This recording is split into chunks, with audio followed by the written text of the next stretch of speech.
미국의 로저 밥슨 기자가 아르헨티나의 한 정치인과 인터뷰를 하게 되었습니다. 인터뷰를 하는 도중에 이 정치인이 기자에게 묻죠. 유럽인이 먼저 정착한 곳은 북미가 아니라 남미입니다. 그리고 이 남미는 자원도 풍부하고 기후도 온화하죠. 그런데도 불구하고 오늘날 북미가 이 남미보다 훨씬 잘 사는 이유가 뭔지 아십니까? 기자가 선뜻 대답하지 못하자 그 정치인이 그렇게 말합니다. 남미는 스페인 사람들이 황금을 구하기 위해서 찾아온 땅입니다. 그러나 북미는 영국의 청교도들이 신앙의 자유를 찾아 찾아온 땅이죠. 여기에 근본적인 차이가 있습니다. 무엇을 보고 살아가느냐에 따라서 그의 인생이 결정되어집니다. 그래서 예수님께서는 너희는 먼저 그의 나라와 그의 의를 구하라. 그리하면 이 모든 것을 너희에게 더하시리라. 이렇게 말씀하셨습니다. 하나님의 나라와 의를 구할 때에 모든 것이 충족되어진 삶을 살아갈 수 있다라고 하는 말입니다. 예수님께서 공생애를 시작하기 전 하신 일이 40일 금식 기도였는데 그 금식 기도가 끝나자마자 제일 먼저 찾아온 자가 바로 사탄입니다. 그가 찾아온 목적은 분명하죠. 하나님 나라의 복음이 이 땅에 전파하여지는 것을 막고자 한 것입니다.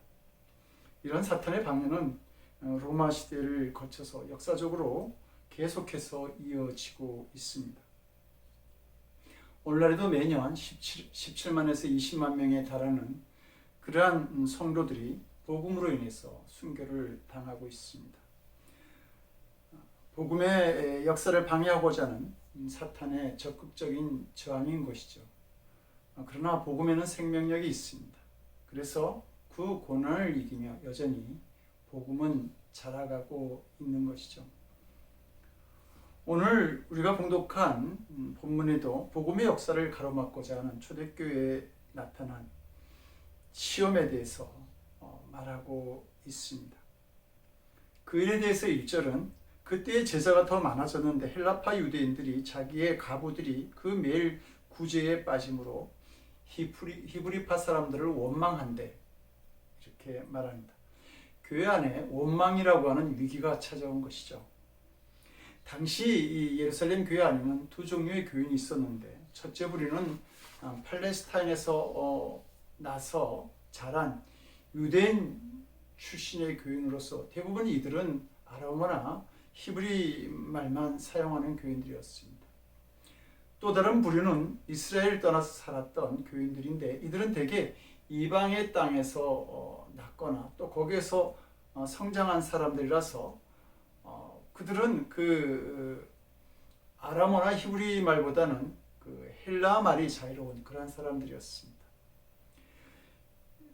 교회 안에서 자연히 이 두 부류의 사람들이 함께 신앙생활을 했는데 서로 다른 환경에서 살았기 때문에 말도 달랐고 문화도 생각도 많이 달랐습니다. 이런 환경에서 그 헬라 말의 그 서투른 사도들과 헬라 말이 자유스러운 이 과부들과의 소통에 문제가 생겼고 이로 인해서 헬라파 과부들이 구제에서 빠지는 일들이 일어나게 되었던 겁니다. 그러자 헬라파 유대인들이 이 히브리 말을 하는 유대 사람들을 원망하는 일이 발생한 것이죠. 성도 여러분, 우리는 초대교회 안에 나타난 시험거리 중에서 가장 먼저 나타난 시험이 원망이었다라고 하는 사실에 주목할 수 있어야 합니다. 이 원망의 역사는 뿌리가 깊어서 먼 에덴의 동산까지 거슬러 올라갑니다. 아담은 자기가 선악과를 먹은 것에 대해서 하가 주어서 먹었다고 말하고 하와는 뱀이 선악과를 주어서 먹게 되었다고 그렇게 뱀을 원망하죠. 이스라엘 백성들이 가나안 땅을 향해 갈 때에도 그들의 입에서는 하나님과 모세를 원망하는 그러한 그 불평이 쉼없이 쏟아졌던 것을 봅니다. 오늘날 교회들을 보아도 원망소리가 없는 교회가 없을 정도로 교회들마다 원망하는 일들이 가득합니다. 자기가 교회에서 하는 일들을 알아주지 않는다고 원망하고, 왜 자기를 빠뜨리냐고 원망하기도 하고, 자기가 반대하는 일을 한다고 원망하기도 하고, 또 자기를 알아주지 않는다고 원망도 합니다. 원망하는 이 일은 비단 교회뿐만 아니라 가정에서도 일어나서 가정의 불화를 만들기도 하고 가족 간의 끔찍한 일을 만들기도 하죠. 제가 어렸을 때에 그 가수 중에 이용복이라고 하는 가수가 있었는데, 그 가수의 노래 중에 보면 봄, 여름, 가을, 겨울이 지나고 나는 뒹구는 낙엽처럼 태어났다. 그러면서 가엾은 어머니 왜 날 낳으셨나요? 이렇게 하는 노래 가사가 있었습니다. 시각 장애를 가진 사람의 아픔일 수도 있겠지만 자기 인생을 원망하고 또 어머니를 원망하는 이 노래를 듣는 그 어머니의 마음은 어땠을까 하는 생각을 해보게 됩니다. 그런데 교회 안에서 원망이 일어나면 끊임없이 다투고 싸우다가 결국에 하는 말이 뭡니까? 내가 안 하면 그만이지. 뭐 이렇게 말을 하지 않습니까? 하나님의 일이 중단되어지는 것입니다. 그렇게 볼 때에 원망이라고 하는 것이 사람의 마음에서 일어나는 감정보다는 마귀가 주는 시험거리임을 알게 되는 것이죠. 그러므로 초대교회에 일어났던 이 원망이라는 시험거리는 교회가 휘청거리고 무너질 수 있는 큰 위기의 사건이었던 겁니다. 초대교회는 힘 있는 자들로부터 핍박을 받았습니다. 그러나 그 위기를 극복할 수 있는 힘이 있었어요. 왜냐하면 그 위기는 외부로부터 오는 것이었기 때문입니다. 그리고 모든 교인들이 힘을 합쳐서 그 외부로부터 오는 시험을 이겨낼 수 있었던 겁니다. 그런데 이 원망이라고 하는 위기는 내부로부터 만들어진 일이었기 때문에 초대교회에 불어닥친 그 어떤 핍박보다도 무서운 위기였던 것입니다. 원망을 낳게 되기 때문입니다. 원망하는 소리를 들을 때에 구제하던 사도들이나 제사를 바친 교인들이 어떤 생각을 했을까요? 좋은 일을 했음에도 불구하고 칭찬보다는 불평하는 소리를 들어야 했던 그들은 이제 남을 구제하는 이런 일들을 그만하는 것이 옳은 행동이 아닌가 그렇게 생각했을 것입니다. 구약시대로부터 과부와 가난한 자를 도왔던 이 하나님의 역사가 끝나는 위기를 맞이할 수 있었던 것이죠. 그러나 예루살렘 교회는 이 위기를 지혜롭게 해결합니다. 오늘 본문은 예루살렘 교회가 이 위기를 어떻게 극복하였는지를 우리에게 가르쳐주고 있습니다. 첫째로 사도들은 말씀에 전념하기로 결정합니다. 사도들은 이 위기가 왜 왔는지, 실패한 원인이 무엇인지에 대한 정확한 이유를 찾아내죠. 그래서 본문 2절에서 이렇게 말합니다. 12사도가 모든 제자를 불러 이르되 우리가 하나님의 말씀을 제쳐놓고 공계를 일삼는 것이 마땅치 아니하니라 이렇게 말합니다. 하나님의 말씀을 제쳐놓고 다른 일이 더 우선시되는 것이 원망을 낳고 그리고 시험거리와 낭패를 만드는 일이 되었던 것이죠. 구제하는 일이나 봉사하는 것이 나쁘다고 하는 것이 아닙니다. 아주 좋은 서운을 베푸는 일이고 또 마땅히 해야 할 일들인 것이죠. 문제는 하나님의 말씀을 제쳐놓고 그것에 주력하다가 시험을 만나게 되었다라고 하는 겁니다. 한국에서 보통 그 천주교와 불교, 기독교를 놓고 이렇게 종교적인 신뢰들을 조사합니다. 그렇게 되면 사회의 선한 사업을 가장 많이 하는 종교로는 기독교를 뽑습니다. 동시에 가장 믿을 수 없는 종교는 무엇인가 라고 물으면 기독교라고 많은 응답자들이 대답을 합니다. 왜 그런가? 말씀이 없기 때문이죠. 그러다 보니까 경건의 모양은 있는데 경건의 능력은 나타나지 않게 되고 맛을 잃은 소금이 되어서 그렇게 사람들과 사이로부터 버림을 당하게 되는 것입니다. 우리가 알아야 할 것은 우리가 무슨 큰 일을 했다고 할지라도 그것이 하나님의 말씀을 제쳐놓고 한 일이라고 한다면 하나님 앞에서 인정을 받지 못한다라고 하는 겁니다. 누가복음 10장을 보게 되면 예수님께서 마르다와 마리아 집안을 방문하게 되시는데, 그때 이 언니 마르다는 예수님을 잘 대접하고 싶어서 아주 부지런히 부엌에서 음식을 장만합니다. 그런데 동생 마리아는 언니를 도와주기는커녕 예수님의 발 앞에 앉아서 예수님의 말씀만을 듣고 있었죠. 이 모습을 본 언니 마르다가 예수님께 요청합니다. 예수님, 동생이 제가 음식을 만든 일을 좀 거둘 수 있도록 명령을 내려주시기 바랍니다. 이때 예수님이 뭐라고 말씀하십니까? 마르다야, 내가 많은 일로 염려하고 근심하나 한 가지만이라도 족하니라. 마리아는 이 좋은 편을 택하였으니 빼앗기지 아니하리라.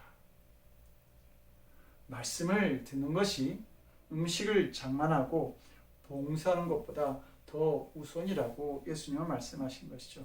여러분, 우리에게도 우선순위가 분명해야 합니다. 봉사도 중요하고 구제도 중요하지만 예배보다, 말씀보다, 기도보다 더 앞서서는 안 된다고 하는 겁니다. 그래서 예수님께서 말씀하시지 않습니까?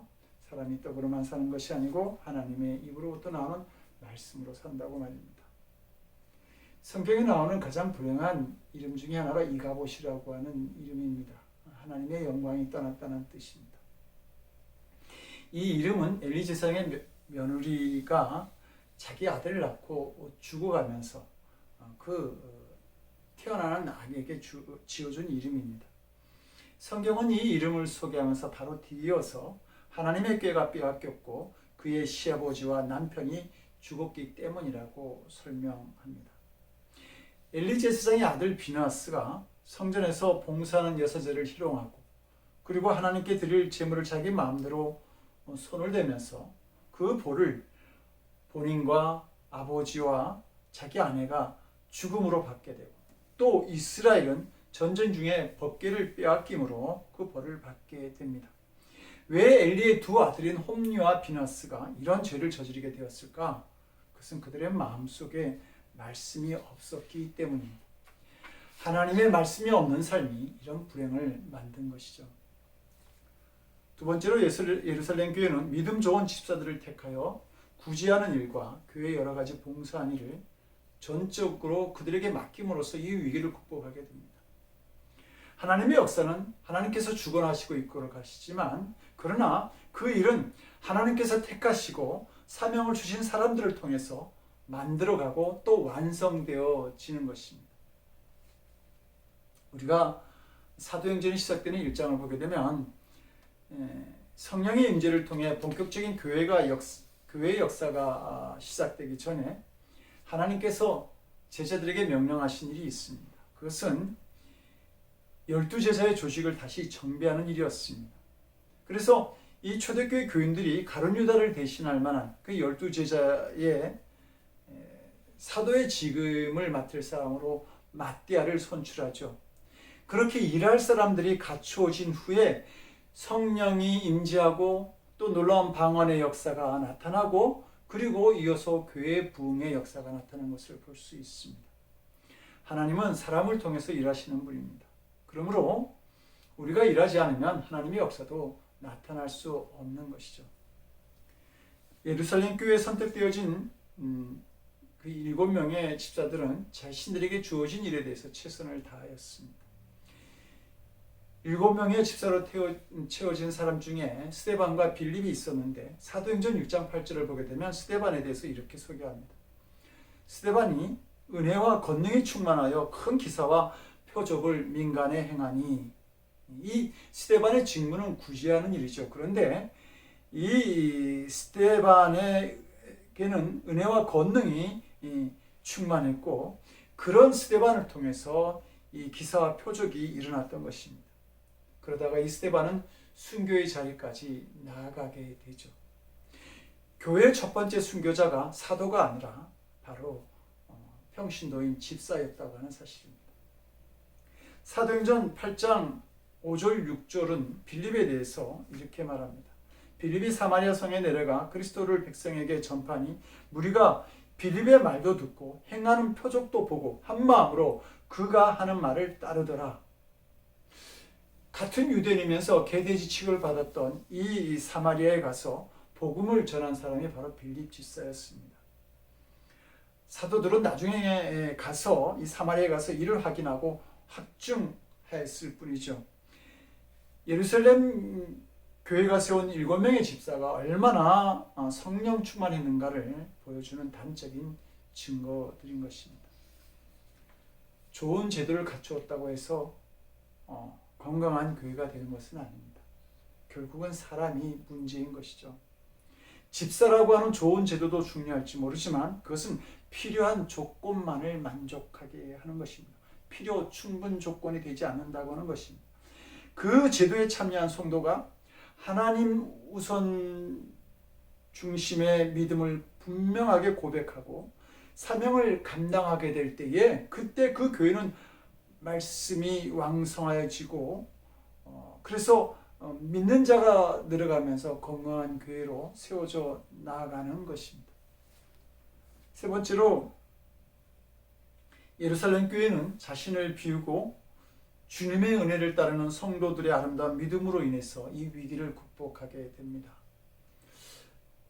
지금 사도들은 교인들에게 자신들을 대신해 구제할 일을 감당할 임원들을 선출하도록 당부하죠. 그 기준은 바로 성령과 지혜가 충만한 사람이었습니다. 그러니까 7 집사에 뽑힌 성도는 예루살렘 교회 성도들에게 지혜와 성령이 충만한 사람이라고 인정받는 그 일이 되었던 것이죠.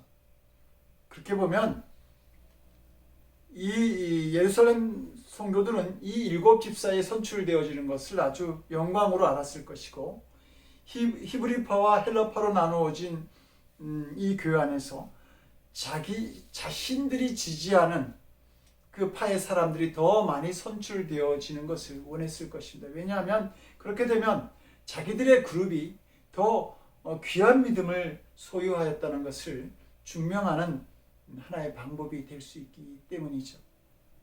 그런데 오늘 본문은 선출되어진 이 7 집사의 이름에 대해서 5절에서 이렇게 말하고 있습니다. 온 무리가 이 말을 기뻐하며 믿음과 성령이 충만한 사람 스데반과 또 빌립과 브로고노와 니가노르와 디몬과 바메나와 유대교에 교한 안디옥 사람 니골라를 택하여 이렇게 말합니다. 이 본문에 기록되어진 7명의 사람들의 공통점이 있습니다. 그 이름이 다 헬라식 이름이라고 하는 것이죠. 더구나 니골라는 유대인과 상관없는 이방의 사람이었습니다. 이 이야기는 예루살렘 교회가 초대 7명의 집사를 뽑을 때에 다 헬라파 사람들을 뽑았다는 이야기입니다. 유대 땅에 있는 교회고 또 히브리인들이 다수인 그 교회에서 나타난 이 결과가 참으로 놀랍지 않습니까? 이 예루살렘 교회는 하나님 중심의 결정을 하였던 것입니다. 성도 여러분, 우리가 하나님 일을 하고자 할 때 주의해야 할 것은 사람이나 성도들이 무엇을 원하는가 그것을 먼저 헤아리는 것이 아니라 하나님께서 무엇을 원하시는가 하는 것을 먼저 생각해야 한다는 것입니다. 오늘 본문에 나타난 초대교회 성도들은 바로 이런 믿음으로 자신들에게 맡겨진 일들을 결정한 것이죠. 지금 이 예루살렘 교회에 나타난 이 시험이라고 하는 것은 헬라파 사람들로 인해서 생겨난 거 아닙니까? 헬라파 가부들은 교회가 자신들을 소홀히 여긴다고 불만을 제기한 것이죠. 이런 헬라파 사람들을 보면서 잘 몰라서 그럴 수도 있는데 왜 굳이 그것을 문제 삼아서 교회를 시끄럽게 하느냐, 번잡스럽게 하느냐 하는 이러한 어떤 원망들이 그 교회 안에 생길 수도 있었을 것입니다. 또 교회 상황으로 볼 때 사도들이 다 그 유대에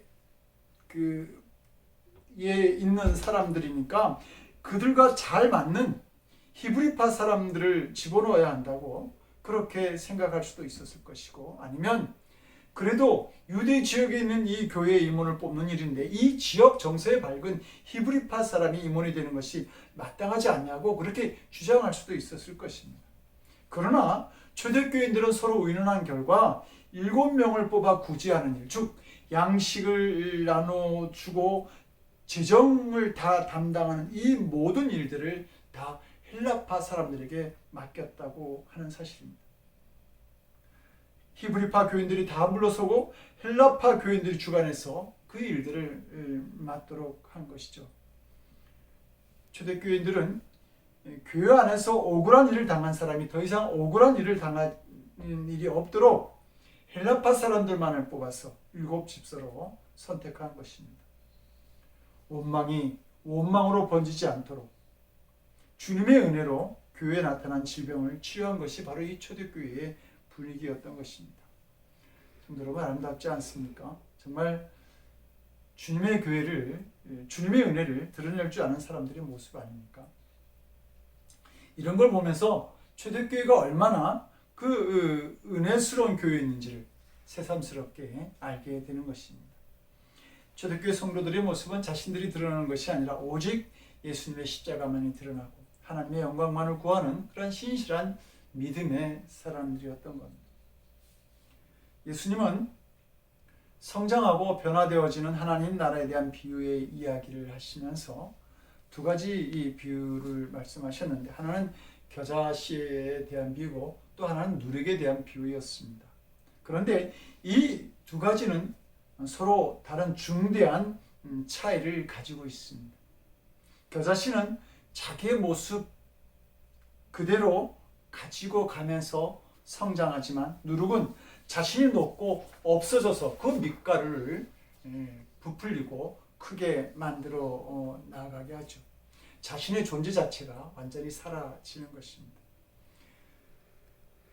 믿음의 역사는 복음 자체에 생명력이 있어서 자기 스스로 성장하기도 하지만, 더 큰 믿음의 역사는 자신을 드러내지 않는 헌신자들에 의해서 생명력이 더 크게 나타나는 것입니다.